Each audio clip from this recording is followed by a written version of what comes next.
Hey everybody, so this is Reflective Rants. Oh wait, I forgot, you already know who I am. I thought it was one of those PlayStation fanboy channels for a second where I have to say my intro, say who I am. But oh wait, I forgot, they usually do that like, I don't know, a few minutes after talking, so maybe if I remember, I'll make sure to bring it up.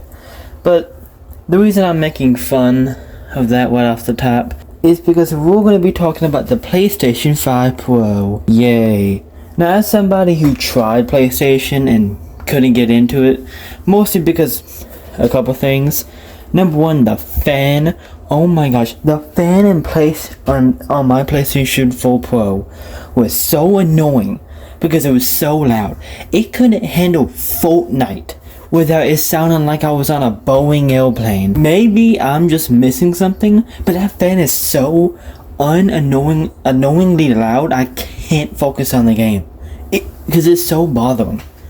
For example, and a lot of people are going to be like, oh, well, you need to clean the fans. First of all, I shouldn't have to clean a fan when I just got it new. Okay, that's number one. But either way, I opened the top, nothing. It was clear. Then I heard other people, oh, well, you need to go in, you need to take it apart, you need to add this. This is some bull. PlayStation needs to get on top on their consoles, because it is ridiculous to have people have to go in manually, take your console apart and add something because you're too lazy and too cheap to do it yourself. Y'all need to get your consoles together. But that's just a side tangent. If you like PlayStation, then all power to you. You go. I just couldn't get into it. And I know a lot of people bring up the exclusives. I'm being honest with you, what's the point? I don't see the point of exclusives. That the entire point is how it looks good when the PlayStation can barely handle it without having the fan go wild. Y'all, this thing is intelligent, and the fan is still just wild. Maybe now this is all just a personal preference, but I personally don't like that type of stuff of, well, it looks good, but it causes the console issues when it comes to the fan. But yeah, that's just a side tangent. Again, if you like PlayStation, you like it, more power to you. But today we're talking about the PlayStation 5 Pro. Hello guys, it's me, Reflective Rants. There, I remember to do it.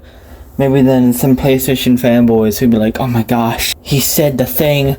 Quick, I gotta lock in.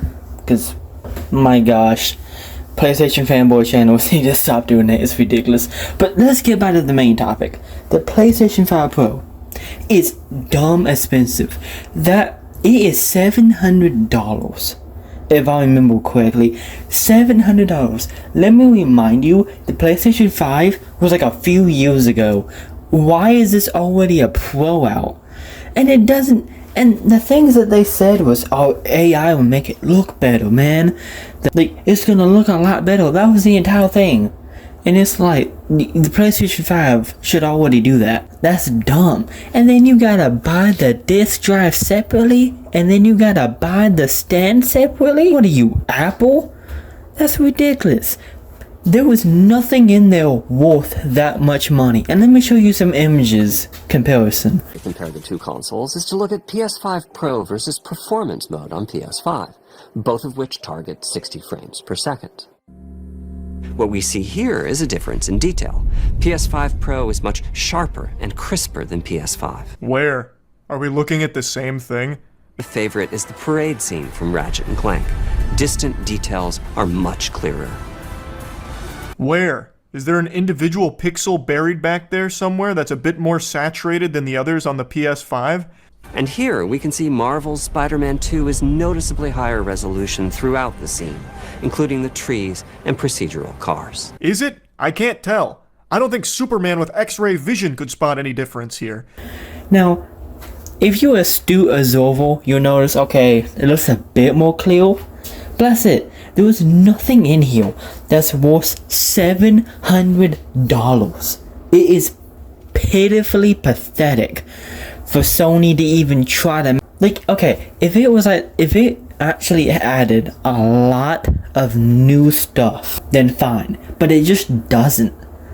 Like, it's just so stupid to me. And what's even dumber is that some people are trying to defend it. And it's one of those things of, I have a video going over the Backbone, over the PlayStation 5 portal coming up. Because I've saw it. I know some people like it.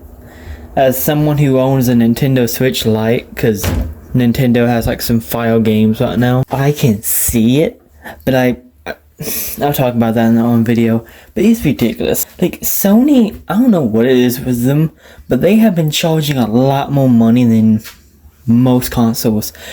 Now, because if you remember, which I know that's something the internet doesn't do. The internet doesn't remember anything. But if you remember when PlayStation, like, the consoles cost more, and they try to say, oh, well, it's because of inflation, even though Xbox and Nintendo, neither one of their consoles got any more expensive, only PlayStation did. Very convenient. But ever since that, I've noticed they have been like a lot more greedy than usual. And here's the thing, every corporation is in it for money. Like, let's not try to kid ourselves. That's the only reason why they're doing what they do. Like, it's ridiculous to try to like, oh, they're just doing it for money, bro. Like, bro, that's literally every corporation. And there's nothing wrong with that. That's the whole reason they exist. But the way they go about it is so stupid. Like, they'll make something a few more dollars more expensive, come up with a lame excuse, or they'll just simply like make the same product, take away stuff, and do what Apple does and be like, alright, here's more money. It's so dumb, especially if you look at the competitor Xbox. Xbox has its own issues too, but to my knowledge, they're not taking away key features and then making you pay more for it. Like, the only thing I can see people arguing is maybe the Xbox Series S, where it was all digital. But like, then again, that's just like something else that you can buy. There are two different Xbox Series S and the Xbox Series S. I'll have to put like titles because I have a speech impediment. I can't. And they sound the same when I say it. Those are two different consoles for two different price points. That's pretty much all there is to it.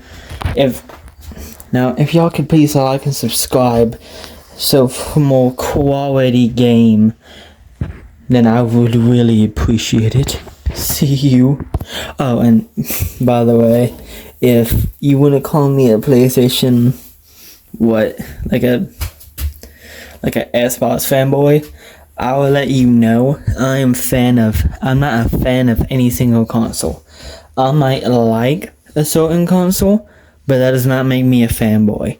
If I prefer to play on my Xbox, then I prefer to play on my Xbox.